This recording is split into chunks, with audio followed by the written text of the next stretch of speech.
All right, I think we are live. Let's just make sure that everything works and we can kick everything off.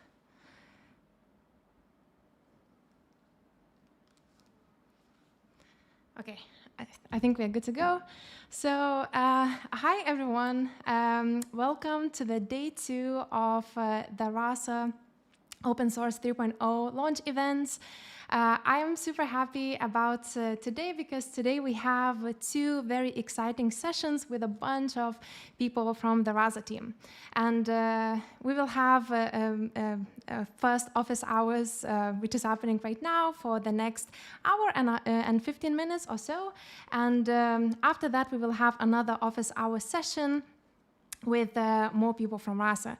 So I'm very happy about this specific session because, as you can see, we have quite a few people from Rasa. And for those who are already familiar with the office hours format, you know that this is the place for you to ask any kind of questions about Rasa open source and conversational AI in general. And today we will make this office hour session a little bit more special because we will center the session around Rasa open source 3.0 and more specifically about the new graph architecture. So if you have any questions about anything related to Rasa open source 3.0, graph architecture, or like any new features, just drop your questions in the comment section and we will answer as many questions as we can in this session. So yeah, and I'm very happy to have 3 other Rasas with me today in the session, and I will just quickly introduce everyone. So we have Joe, who is a senior software engineer at Rasa. Say hi, Joe. It's great to have you here. And we also have Toby, who is also a senior software engineer at Rasa. Hi, Toby. Hi, nice to be here. And we also have Ty, who is our senior product manager at Rasa. Hi, Ty. Hello, good morning to people in Pacific time zone. And I'm Juste. I'm head of developer relations at Rasa, and I am super happy to be talking to you today.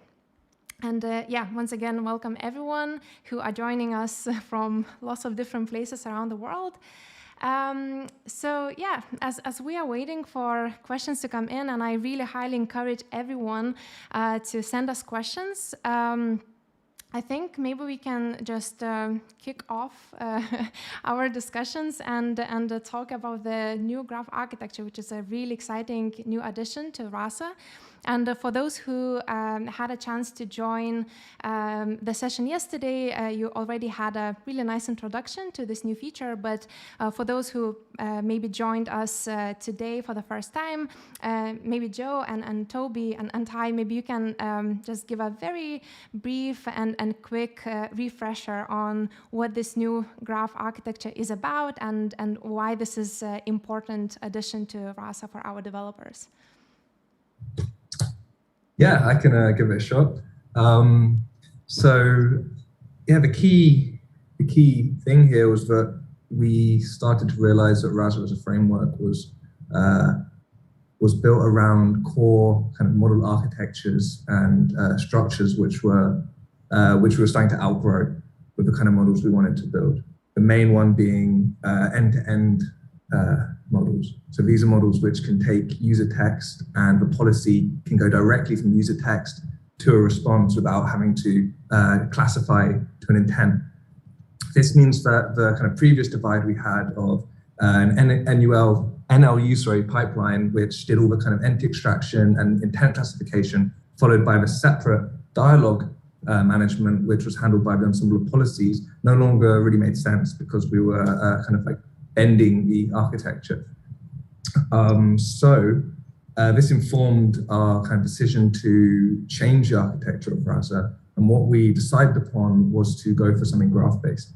And this means that now the components in the model, so these are everything from featurizers, tokenizers, classifiers to dialogue policies, are all seen as components with a similar kind of role to play. And what we do now is we essentially map the dependencies and the data flow between these components as a graph, and then we can use that to train models and predict. So for 3.0, there aren't that many kind of external visible changes because we keep the kind of the default model structure the same, but it's now being powered by something which enables us to try a lot of different kind of model architectures in the future. Awesome. Toby, Ty, do you have to add anything? Like, for example, why do you think it's a such an important update for our developers, and like what kind of key improvements our developers should see from this improvement? Sure. Yeah, just building on top of what Joe said, I think it's a great addition for the future for us open source. It allows us to be flexible. It allows us to experiment, try out new things without having to make big changes in our code architecture. But the cool thing is that although this is a more or less internal change at this point, it already provides great value at this point, right? For example, if you think about caching, retraining Rasa, open source models, we've had a couple of issues in the past where this mechanism broke, right? Sometimes the Rasa model retrained, although there were no changes and things like this. And we're now handling this now efficiently, and it works more robustly. And when actually something happens, we can, tackle it in a more maintainable and sustainable way for the future. So I think this is also a really great impact, as of which helps everybody right now, right? For example, not retraining all of the policies when you just change some configuration of one policy. I think this is a thing. These are things which already impact things right away for our users. But of course, for us as a company, we are thinking about the future a lot, and I think that's very will provide great value. I think the nice thing is, compared to the upgrade from 1.0 to 2.0, the upgrade from 2.0 to 3.0 is not nearly as difficult, or doesn't involve so many changes, right? We introduced the rule policy and we changed form significantly from 1.0 to 2.0, but from 2.0 to 3.0, it's primarily slot mappings. And so if you do that kind of migration, and hopefully do it soon, you'll get the benefits of this foundation and lots of months of work on our end without tons of changes on your end. So if you're on 2.8, like definitely, invest and look into jumping to 3.0 because you'll get those benefits immediately with not nearly as much work as you might expect when upgrading majors. And then to build on kind of what Toby and Joe said, right? Like, I think I'm super excited about what we're going to be able to deliver next year and the following year on top of this new foundation. As a product manager, right? You never want to be like, well, this release is about tech debt, right? Like, it doesn't feel like the thing you want to tell your users about, right? But what I can tell you about is the kind of taking on tech debt, right?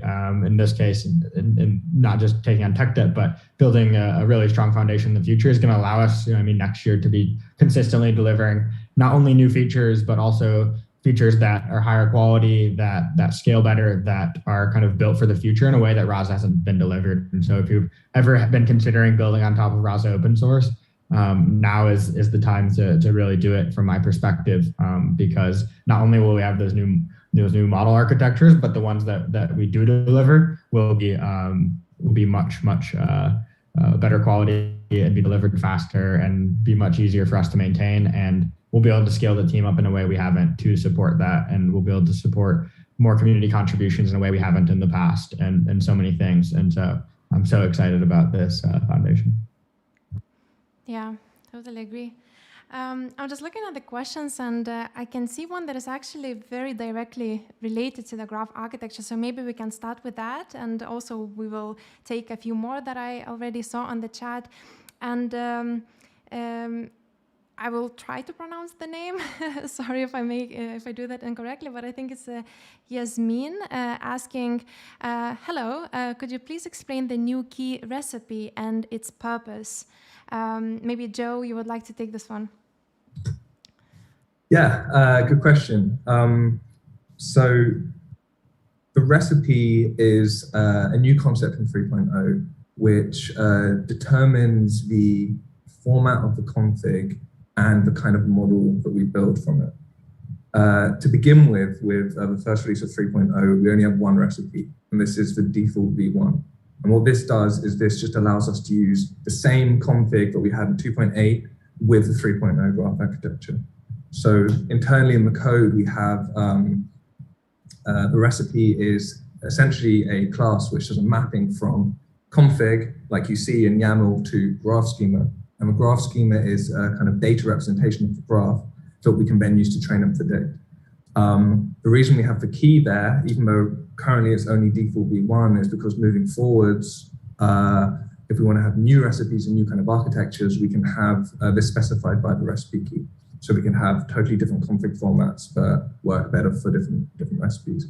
And the first one that you will be seeing very soon will be the kind of like, it will be called custom or graph schema essentially, and that will be a way of directly writing a graph schema in your config. So this is definitely for power users, but people who want kind of total low-level control over models will be able to do this when we add support for that very soon.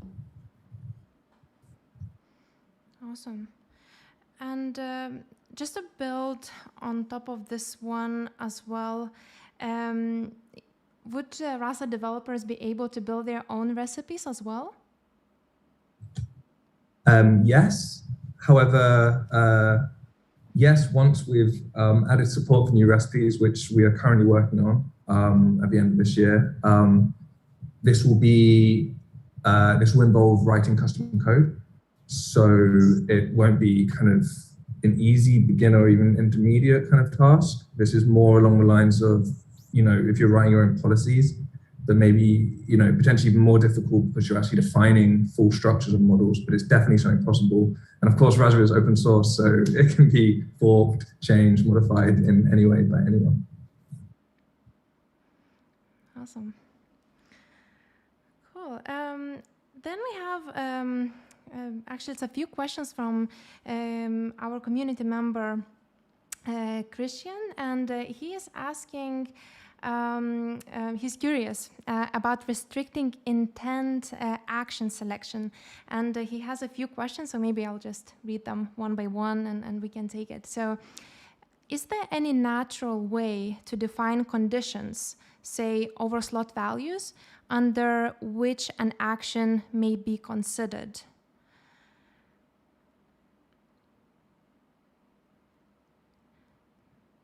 I can try two things that are not quite what you're looking for here, but are things to consider. One is conditional response variation. So you can use slot values to determine what variation of a response is actually used and provided to the user.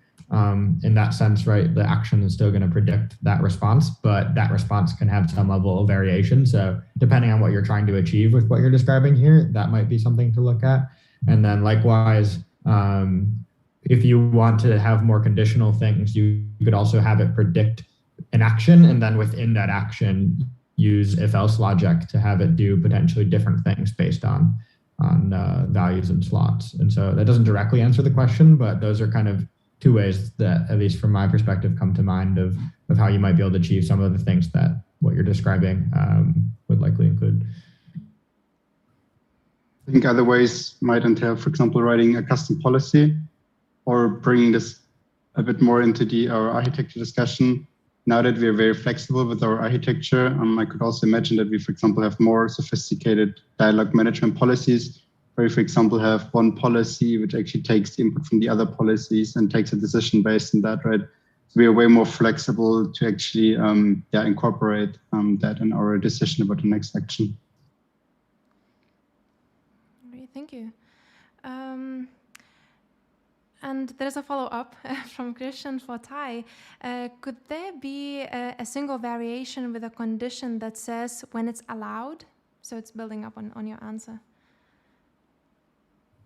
So when it's allowed, I guess you could store a slot that says whether it's allowed or not, and then the conditional response variation, you could define a variation for it being allowed, that slot maybe being true, and then a variation for when that slot is maybe false. I don't know if that's the exact way to do it, but basically that logic, or within your actions, kind of the same thing if you want more flexibility with kind of the conditions and what you're checking for.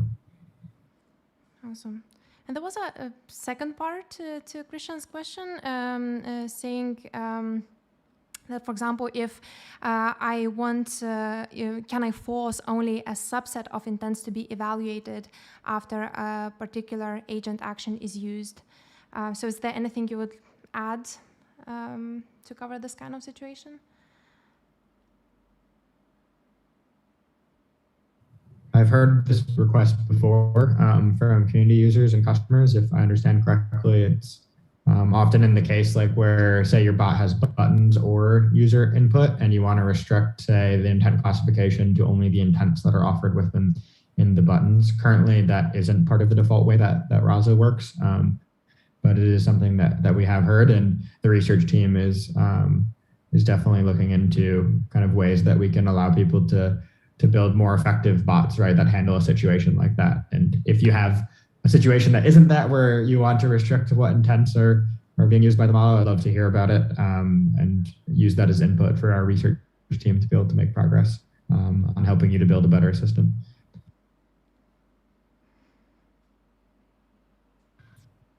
Awesome.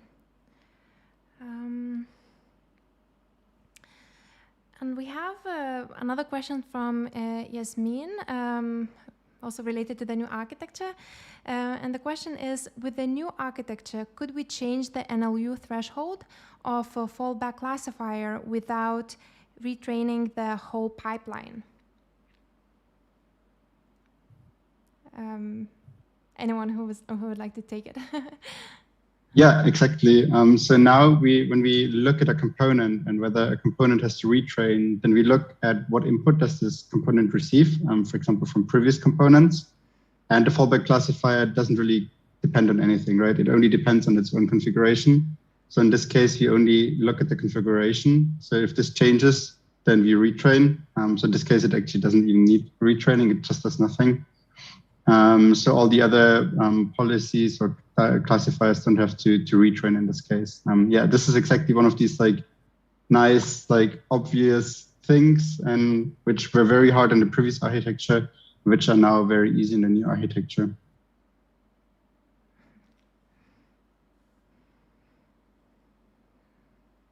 Great. Another question is from Amina. And she's asking how to know how much users that chatbot can handle at the same time. How many sessions? Does it depend on the server? Which one? And so on. So it's about scalability.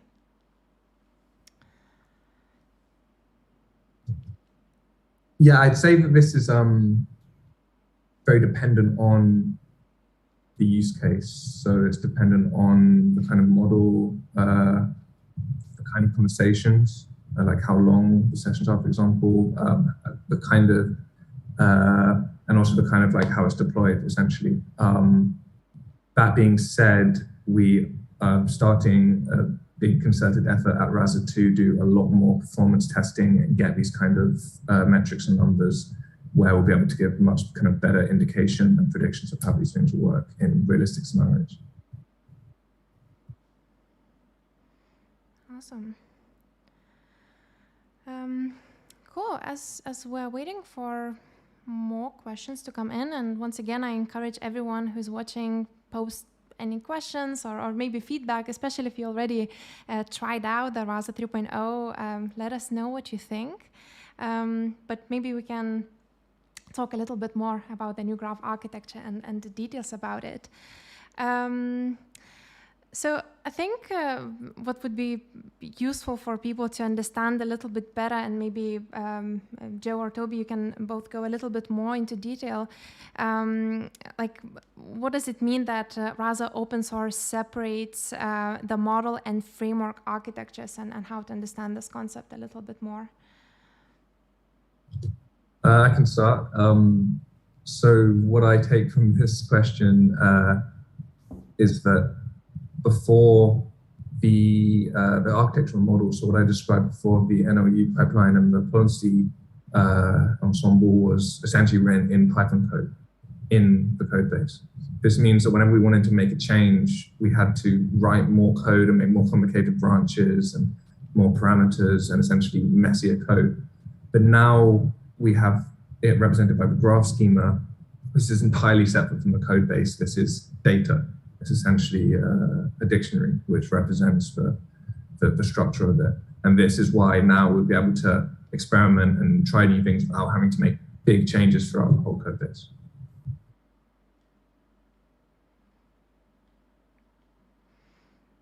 Awesome. And one more question about just in general how it was built and how the change was made. I know that new graph architecture is built on top of Darst. So maybe you can expand a little bit more, like why Darst and what kind of benefits it brings to Rasa open source. Yeah, sure. So Darst is a really cool library because it's, rather than being a framework that kind of dictates how you do a lot of different things, it's more of like a kind of collection of utilities, which means you can pick and choose what kind of parts you want to use. And we use it for one very specific, small, but core part of the new architecture, which is running the graph. So up until that point, there was nothing to do with Darst until we finally have this graph schema that we want to run, and then we pass it into Darst with one function call, and it runs the entire graph for us. This kind of running of the graph schema is also something that we could potentially like do ourselves or use some other kind of runner. We picked Darst because it's a really cool, extensive, safe library, but also because what we're using right now is one potential graph like executing method. They also offer, so the way we do it now, it's just doing it synchronously. So essentially runs nodes one by one, following the dependencies. However, they also offer a load of different ways of executing. So multi-threading, multi-process, even distributed across machine. So the fact we're using Darst, we'll be able to explore these options soon. I also saw a comment about being able to visualize what's going on and the connections being made in the comments. Darst actually provides one of this functionality where you can visualize a graph. So we haven't added it to Rasa yet, but if you access the graph, you can put one line in and see this, and it's something we'll be exploring in the future, being able to easily visualize the training and prediction graphs.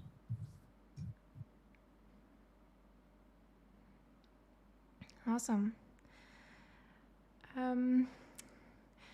Cool.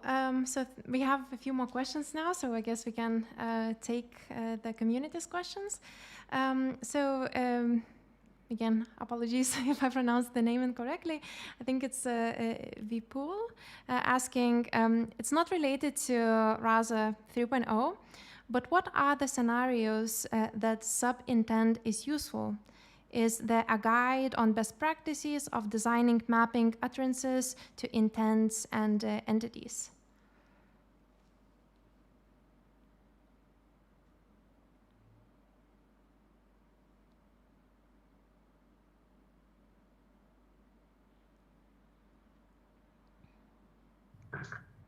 I guess this question is actually best asked for Ty because he has closer ties with research.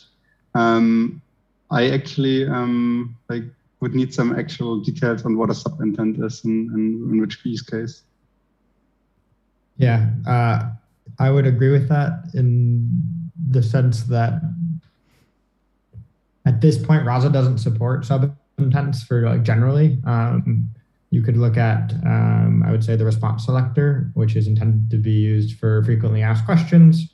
It does have this sort of sub-intent based approach, and what we found is that that makes sense for that use case, but for many other use cases, building a hierarchy in intents, we haven't found to, at least so far, and we'd love to hear about the problems you're facing and the situation that you're going through, and if you're willing to share data that we can test on, at least on the research side of things, we haven't found a strong, compelling use case for a kind of building hierarchy intents, given that it creates a lot of maintenance costs. It introduces a lot of complexity in terms of the model that you're building. And so it's an open research question. I would say kind of adding more support and kind of going down the route of sub-intents is one way that we might go, but in other ways, like if you've seen some of the blog posts from Alan, our CTO, right? Like in some ways, the problems you're experiencing there are because things don't fit well into intents at all, right? And so like bringing it back to the new graph architecture, right? And the models will be able to deliver on top of it. It will enable us to maybe not have to force everything into an intent. When intents are useful, yeah, we can use them. Other times, maybe not. And so usually I will often say to people who are really keen on introducing intents and sub-intents and hierarchy is to ask yourself, like, is there really enough? If the problem is that it's hard to disambiguate between certain intents, and so you want to make hierarchy where they're just kind of all predicted, and then you predict the sub-intents within them, it honestly might be better to just have one intent and then offer buttons to users. I know that's maybe not as sexy of an approach, but you kind of have to ask yourself, is there enough natural language signal there to be able to really disambiguate between the different options? So, I mean, if you're building a bot that can, take in phone names and the names of the phones are like phone generic or iPhone or Android phone, right? And it's really hard to disambiguate. Maybe you're better off just making a phone intent and then offering to the user, hey, I notice you're trying to talk about a phone. Do you mean the iPhone, the Android phone, or just phones generally? And maybe take that approach as an idea. But once again, I don't know the specific case in which you're trying to use sub-intents. So if you do have that information, please share, post on the forum, tag me there. I think I'm at TYD. I would love to hear about your specific use case and kind of give that as input to the research team as we start to figure out how can we help people that are pushing the limitations of how Rasa does intents today and trying to introduce kind of sub-intents or optional intents or maybe a third approach that we haven't thought of. So for a long-winded answer, hopefully that gave some context. Awesome. Thank you, Ty. We have a good question from Yasmin, and the question is, could we save some checkpoints when training the model or adding some epochs to an existing model? I think this is a very important feature. Toby, maybe you can take this one? Yeah, this sounds a little bit like fine-tuning to me. So we added support for fine-tuning models, I think, probably around last winter. So when you use Rasa train, you can add -- fine-tune. In this case, it will fine-tune based on the latest trained model. Or you can also specify a path to a model. And in that case, Rasa will actually train on this additional new data which was added and adding a couple of more epochs. There's even a parameter called epoch fraction where you can say, okay, you should not retrain 100 epochs again, but only 20, for example. I would suggest exploring this. Awesome. And another question, maybe this would be the best question for Ty. This is also from Yasmin asking, are you planning to integrate some NLG components? Yeah, I can definitely give some context here, but before I do that, I'd love to hear from either Toby or Joe kind of about how something like evolving our NLG might be possible in the new graph architecture in a way that it wasn't before. And then once they give that answer, then I can share kind of our plans or tentative thoughts around NLG. Yeah, I would say in the current version, the graph really just entails what was part of the models previously, right? So the NLU model and making core predictions. So this was done by models before. So we tried to just revamp this with the new graph architecture, but there are definitely next steps to be taken. And I think ideally the graph includes the whole prediction workflow in the end. And this means also including natural language generation for the simple benefit that everything which is in the graph is automatically configurable through the recipe. So this means we can allow you as a user or our researchers to toy exactly with that, right? And toy with the entire process from receiving a user message until predicting an answer. And I think that's why as much as possible of this workflow should be part of the graph. And to come back to Juste's original question, right? Now that it's been empowered by the new foundation, the new graph that we have some cool, exciting research going on, trying to ask ourselves, how can we make bot responses today that are static and that are quite limited? How can we make them more flexible and contextual, right? In the sense that maybe based on a situation, they're able to adjust while still maintaining kind of the control and reliability of kind of how responses work today. And so this is a big challenge, right? Like I think a lot of people here have maybe come across GPT-3. It's quite impressive, some of the natural language generation it's able to do. However, when you're trying to build a chatbot to automate a very specific task and you want to ensure a certain quality of interaction with users, right? That's where kind of the static templates can be really beneficial. And so we're trying to figure out in many ways, how can we bridge the worlds of these large language models that are great at generating open-ended language, right, with the kind of templated slot filling based approaches that we have today, and how can we evolve from what we have today maybe towards something like that still remains within your control, within the reliability expectations that you have. And so now that we have this great foundation to build on, I would say look forward to us working on some experimental features and maybe introducing like a Rasa MLG one day, which I think would be amazing. Yeah, I completely agree. And it's something that I see our community members asking a lot about. And so, yeah, that should be really exciting. Cool. Another question from Vpool as well. So this is regarding the knowledge graph usage in Rasa 3.0. What are the different use cases for it? Will it be using graph embedding?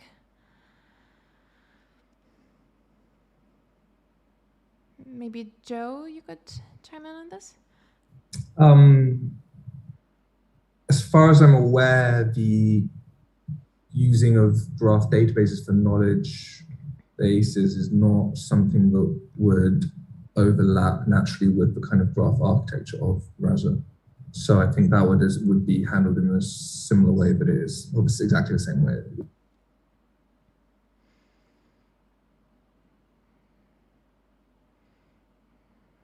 Great.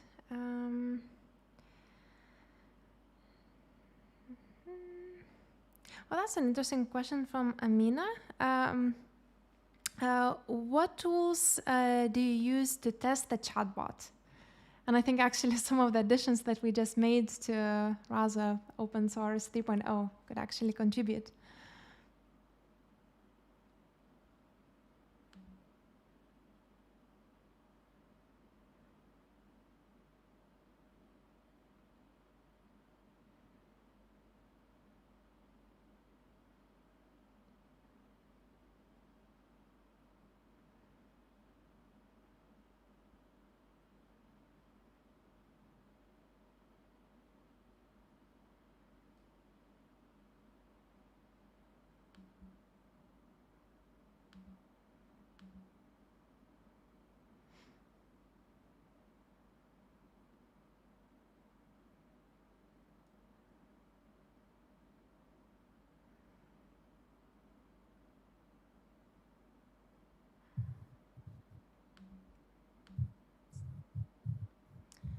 Sorry, as expected, some technical difficulties, but I think we are back.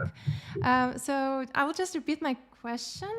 My question was about testing the chatbot.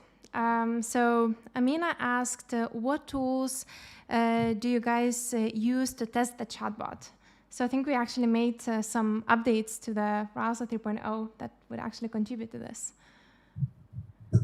Yeah, so up until now, we've had various ways of testing chatbots. One of the key ones being evaluating the bot on how it can kind of do entity extraction, intent classification, predicting actions, for example. And these model tests we run on certain data sets automatically on PRs before we make features. But as of 3.0, we have a new experimental feature called success markers, which allows you to do to evaluate bot's behavior in a way that targets actual goals that the bot should be able to complete, meaning it's much more applicable to seeing how a bot would actually work in real life rather than just looking at kind of accuracy metrics which don't necessarily correspond to its behavior. But there'll be more, I think, in-depth office hours on that later this week.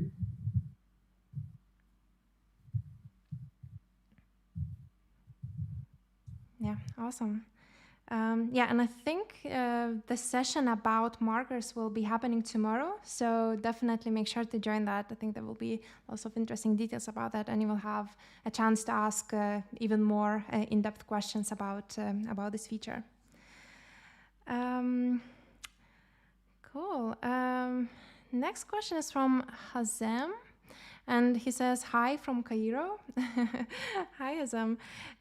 So the question is, are you able to solve the Rasa X installation hurdles in the new release? He had some difficulties installing it on Windows. Anyone would be up for taking this question? Maybe Ty? Yep. So this release is focused on Rasa open source. And so we've done kind of, I would say, almost like 5 weeks now, 6 weeks now of quality improvements. And so we've been really focused. And if you do have issues with installing Rasa open source, especially 3.0, we'd love to hear about it and love to squash any bugs. However, Rasa X is a separate kind of product, and nothing about this release is related to it. And so it won't help with any Rasa X installation issues at this time. So I can't exactly say what's coming for Rasa X quite yet publicly, but I do know there are some things in the works, and so be on the lookout in terms of kind of improvements to Rasa X coming shortly. Yeah, and I think I can only add that like if anyone is experiencing any issues with Rasa X, not just installation or anything else, always let us know about it. You can post about it on our forums, for example, and yeah, we will definitely look into it and make sure that we solve as many issues as we can to make sure that you have a good experience with it.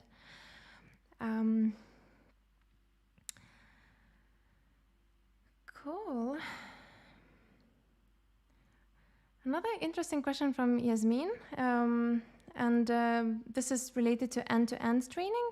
And the question is, I think that end-to-end training was an experimental feature in Rasa 2.x version. Is it stable feature now in Rasa 3.0?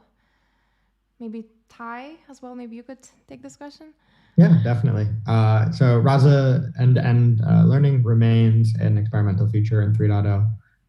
But as you have probably seen, and if you've read any of the blog posts, or I think even Toby and Joe touched on a lot of it earlier, like a lot of the motivations for moving to this new, more sustainable graph architecture were because of the kind of lengths we had to go to in order to kind of adjust the previous framework in order to support end-to-end training. And so within the new architecture, it continues to be an experimental feature. And so what we'll be able to do now that we have the right setup, the right foundation, is iterate on our approach to dialogue management, whether that be kind of this experimental feature of end-to-end or some slightly different takes on how we can evolve dialogue management remains to be seen, and it's still kind of ongoing research. And so kind of the TLDR is it remains an experimental feature, but within a much better foundation where kind of like flexible model architecture such as end-to-end learning will be much easier for us to deliver much faster. It'll be easier for us to go from experimental to generally available. It'll be easier for us to maintain them. It'll be easier for us to deliver them. We'll be able to extend them with things like NLG, like we were talking about earlier. And so although it doesn't go from experimental to generally available in this release, we do have it set up to evolve much faster than it has in the previous year. Awesome, thank you. We have more of a general question from Sival. The question is, what is the difference between Rasa and Rasa X? and the question that goes with it as well, which one used the Microsoft Teams integration? Ty, I think you probably would be the best person as well to take this one. Yeah, I definitely can. I love all these Rasa X questions. It's been a long time since I've chatted about Rasa X. So yeah, Rasa open source, depending on what you call it, everyone kind of mixes them back and forth, is open source machine learning framework for building assistants. Hopefully you know that much if you're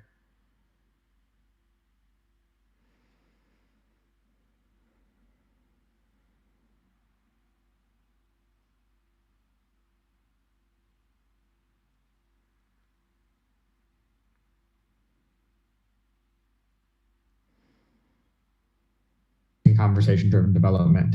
And so the idea is you build your assistant with Rasa or Rasa open source, whichever name you prefer. Let's call it Rasa open source to keep it simple. So you build your assistant with Rasa open source, and then you use Rasa X to actually take the things that your users are saying to you when you review conversations or when you go to annotate some of the messages that they've said that aren't in your training data, and you use that to improve your assistant. And you kind of follow this iterative process of recognizing you're only going to be able to anticipate a small amount of the things that people are going to try to do with your assistant. And so you're better off just kind of deploying it sooner rather than later, and then using a tool like Rasa X to improve your assistant. And that assistant is kind of built out using the Rasa open source framework itself. So hopefully that made it a little bit more clear, kind of the difference between Rasa open source and Rasa X. Awesome. And also, as probably you can see on a chat, we have some additional resources as well that Emily, our developer community manager, is sharing, where you can find more info about Rasa X and Rasa open source. Great. So let's see. We have another, I think it's a question, which I will not try to pronounce this name, I'm really sorry. But the question is that may not relate to Rasa 3.0.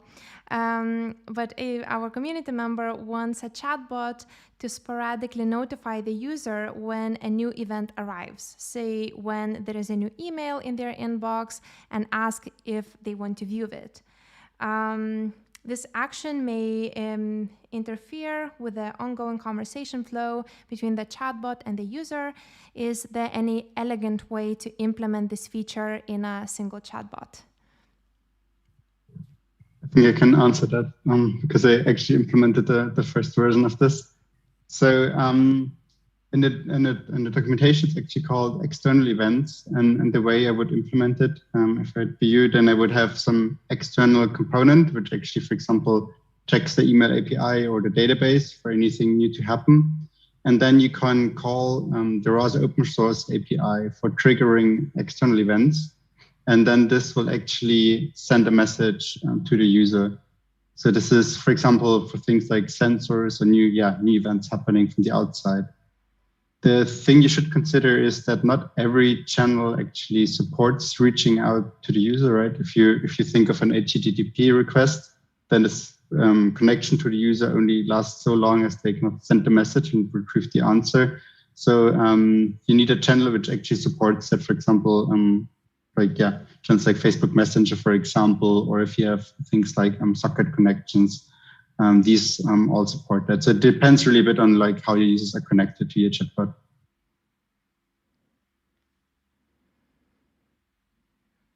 Awesome. Also another more general question from Amina. She's asking, is there a post on how to use GET and POST requests using Python to interact with a Rasa chatbot?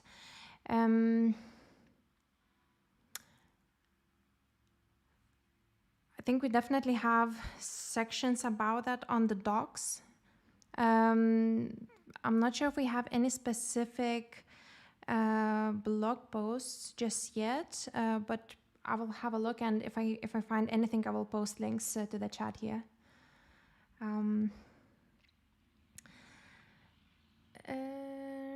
Then the next question is from Yasmin.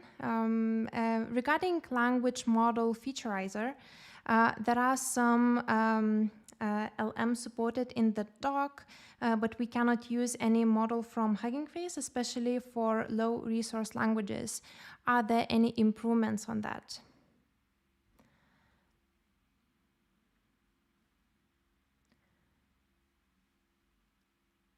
So with the, go ahead, Toby.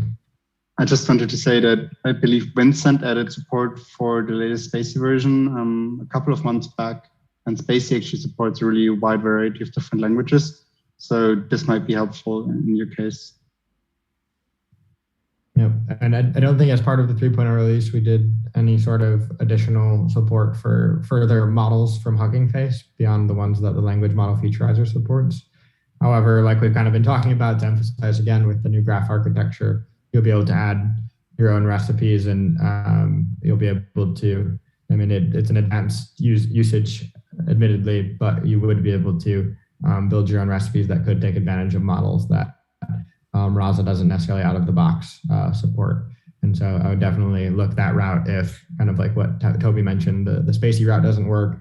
And if you're sure that the low resource language models that are supported by the language model featurizer don't work, then that's a potential route you could look into.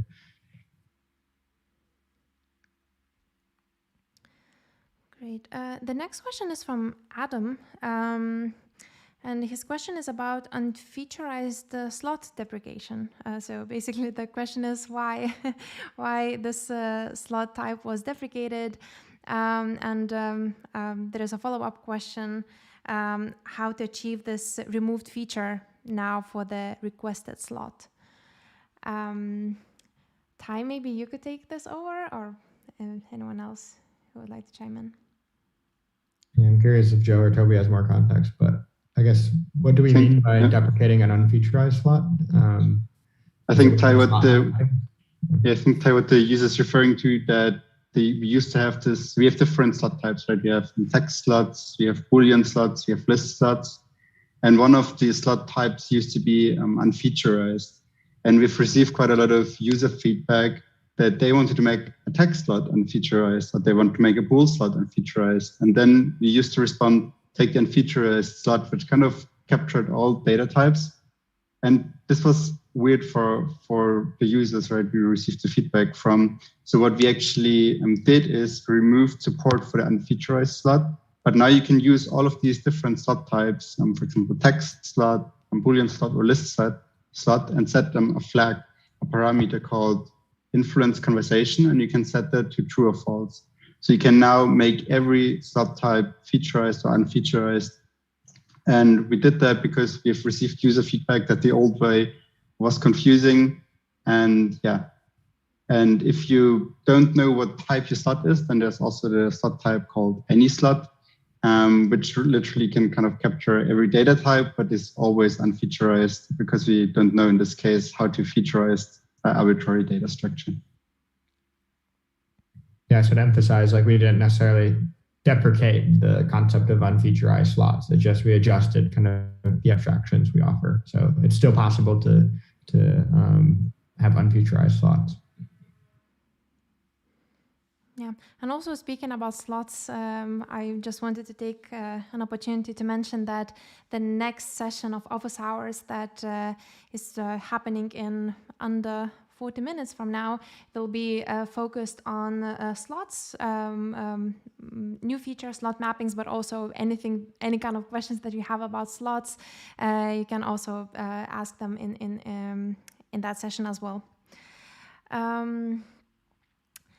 Great, we have lots of really interesting questions. So this one is really interesting. I think it's pronounced Ravender, is asking a question, what's your opinion on AI avatar-based chatbot?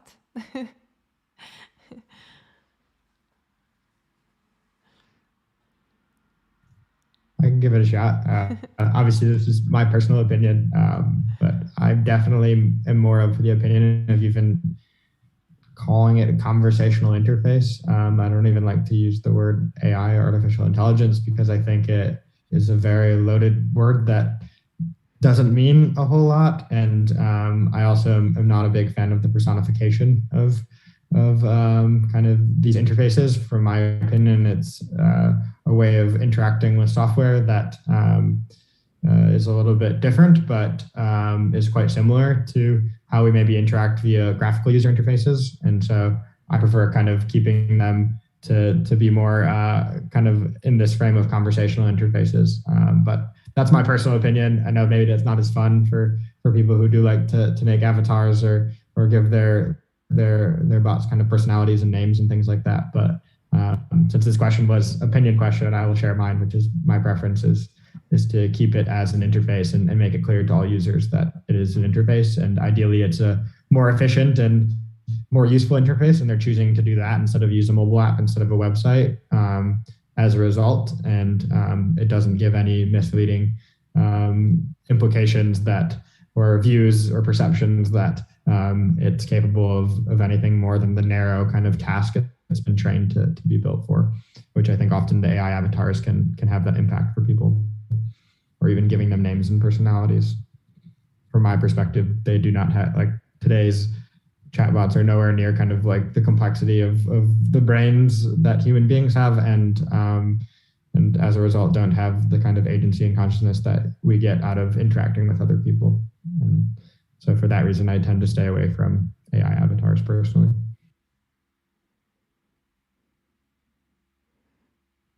Yeah, I think I also share a very similar opinion as Ty. And overall, I think one thing that we definitely suggest when it comes to building AI assistants is to make sure that your assistant sort of identifies as a, let's say, as a bot, as a chatbot, and that users that are using your application, that they actually know that they are speaking to a bot rather than assuming that it's a human. And also it's important to provide other details like what your assistant can do and so on. And also it's related to the reasons that Tyler mentioned, that in general chatbots, they are still quite far from like what kind of things a human brain can do. Anyone else would like to share their opinions?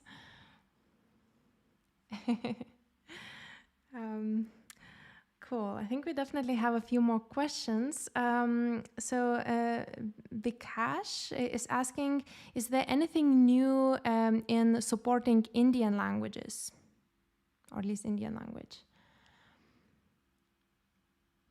Not in Rasa Open Source 3.0. As Toby mentioned, we recently added support for Spacey 3.0, and that increased languages. I'm not sure if any additional Indian languages came with that.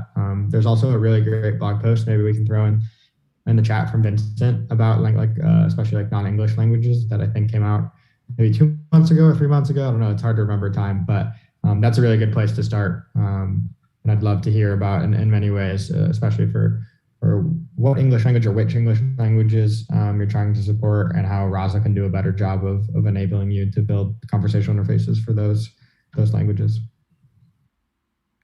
Yeah, exactly. I can only emphasize this as well. And this is another thing that we would really appreciate our community's input on. Overall, we definitely want to improve the support for non-English languages as much as we can. Yeah, if there are any languages out there that you find it extremely difficult to build assistance for using Rasa open source, let us know. We would really love to explore and see if there is anything that we could do to improve the experience and add things to Rasa that would enable you to build assistance in those languages. So if you have any suggestions, any feedback on that as well, just go on our community forum and leave feedback there, and we'll definitely look into it. So I think... Oh, there is another question from Vikash as well, and he's asking, can we have voice-to-text feature as part of Rasa open source solution?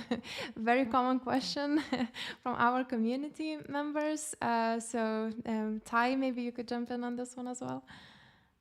Yep. So nothing in 3.0 in this direction, but similar to what we've been talking about, right? We're going to have the opportunity to build on a foundation that allows for much more flexible model architectures And as Juste mentioned, this is something that comes up often. And so be on the lookout in the next upcoming months and years ahead for more research that we'll start to deliver on top of this new architecture that will allow for models and approaches we previously weren't able to deliver.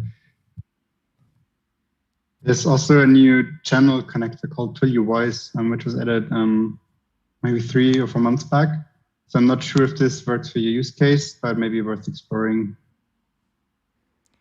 Yeah, and if you check out our blog, maybe I can even show you. Let me just quickly find it. So if you I'll try to search for it.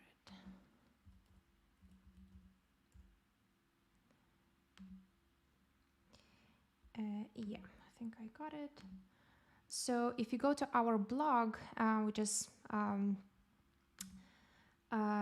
rasa.com/blog, you will find a tutorial on how to use Twilio voice connector with Rasa, so you can actually follow that. There is also a demo, and you can give it a try. Maybe that will work for your use case. Great, so let's have a look at some other questions.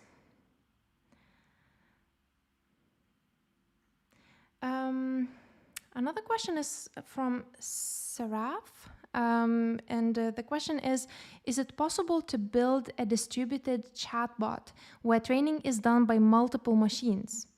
I plan to use Ray distributed library for that matter.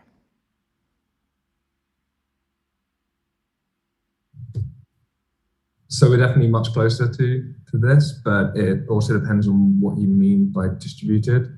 So probably quite easily in the future, we'll be able to train different components on different machines. However, splitting the distributing the training with a single component like TED or diet is a separate issue, which we may still look into.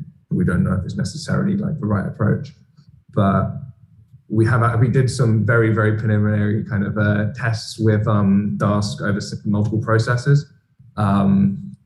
By parallelizing component trains over multiple processes, which actually kind of worked to some extent. That's not making any promises for the near future, but it's definitely something we can look into more now we have this new approach.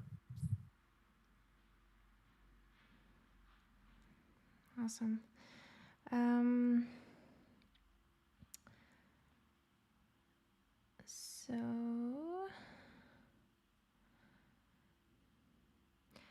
There is a bit of a feedback, but also a question regarding the documentation. Saval is saying that Rasa's documentation is insufficient, especially for the actions part. Will there be any improvements in the documentation for that?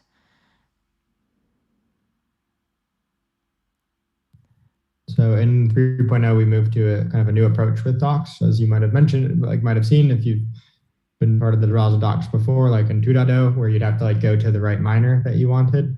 Now you're able to just figure out which major you want and then be able to see the changes of whether something was added or removed or adjusted within a major, and it tells you in what minor that adjustment happened. And so that's the main change to the docs that we made for 3.0. But as of right now, we don't have any plans to address the specific part of the docs that you mentioned here, but I'd love to know in what ways is it insufficient. And I'd love for you to create a GitHub issue. If you go to github.com/RasaHQ/Rasa, you'll find the GitHub for the Rasa repo. If you click on issues and the new issue, it will take you to where you can kind of report a bug. And in my opinion, this would be a bug in the documentation. It's not quite comprehensive enough, it's insufficient. And if you could describe there in what ways it's insufficient, I'd love to prioritize that with the team and get them to make sure that the docs are able to help you meet your needs and would be something that you'd consider sufficient. So I would really appreciate if you create an issue for that, and then the Rasa team can take care of it. Awesome. Another question from Yasmin. it's a question about the tutorials and resources that we have to support the Rasa 3.0 features and in general Rasa open source features. So the question is, do you plan to post some tutorials for custom NLU components and policies creation/integration, for example, in the algorithm whiteboard series, that they would be very useful? Emily already mentioned sorry, that was the link to language support, but overall, yes, like my team is working on creating a lot of new content for supporting the new Rasa 3.0 features, and there will definitely be new additions. But I think we also have migration guides that would help with that. Joe and Toby, maybe you could also chime in on this one. Yeah, as part of the architecture revamp, we added a migration guide to actually migrate from the old policies and custom NLU components to the new graph components. So we actually also have these like little snippets where you can see how the code looked like before and then the new code. So you can just always switch and migrate it step by step. And we have a brand new page which didn't exist before, just for custom graph components. So this both refers to custom policies, but also custom NLU components, which is way more extensive than what we had in the documentation before. And I know, for example, that Vincent already worked on migrating some components to the new format, and some of them are also linked at the bottom of the page for custom graph components. I'm going to put it in the chat. Yeah, awesome. And yeah, I'm just pointed on the screen to the migration guides. And this is not just for custom components, but for, in general, migrating your assistant from 2.x to 3.0. And you can find it on our docs. And if you go to changelog and version migration guide, this is where you will find that. So definitely have a look. And I'm sure that there will be, on Thursday, actually, there will be a live coding session with Rachel, and I think she will cover this a little bit more as well, showing how you can build assistants on Rasa 3.0. I'm not sure if that will include custom components. Probably not, since it's a big topic, but I definitely encourage you to attend that session as well to see how migration should be done for maybe other components.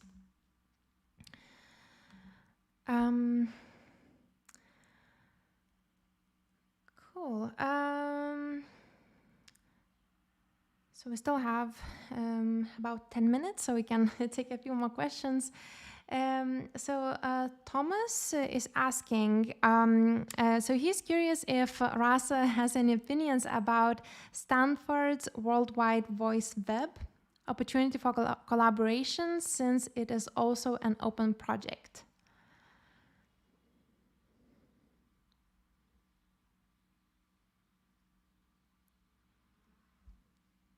I am personally not that familiar with the project, but maybe anyone else on the team that is and could share some ideas and opinions. I've not come across it yet. Interested to check it out though. Yeah, so we'll definitely look into it, and like if there is something for us to explore and see if we can work on some kind of integrations, of course, we will inform the community about that for sure.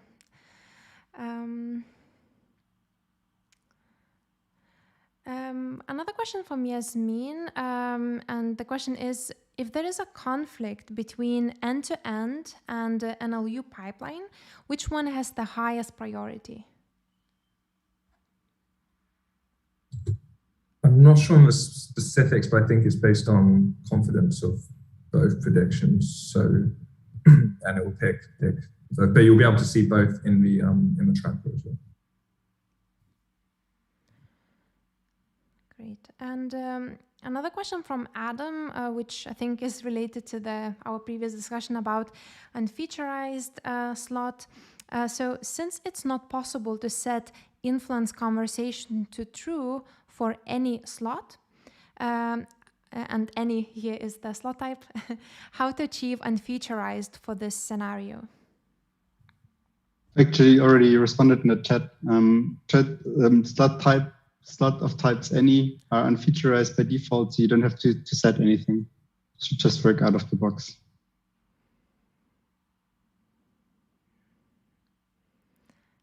Awesome.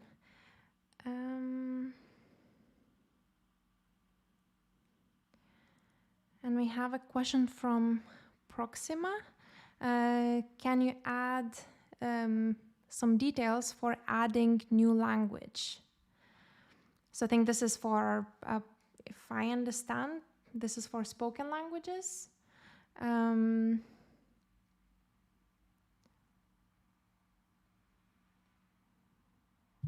I think the blog post by Vincent posted above, non-English tools for Rasa, is the best place to look for details. It goes through tokenizing different kinds of languages, ones with English white space, featurizing, etc.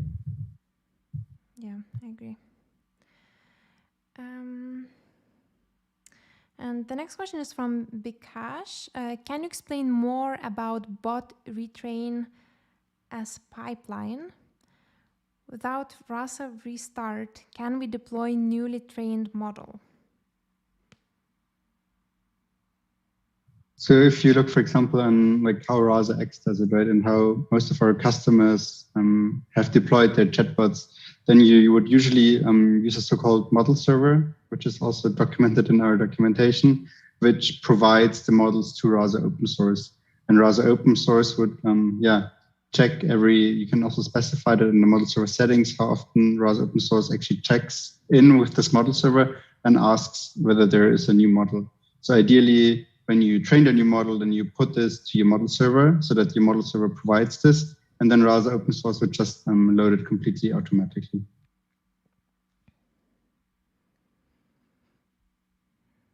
Awesome.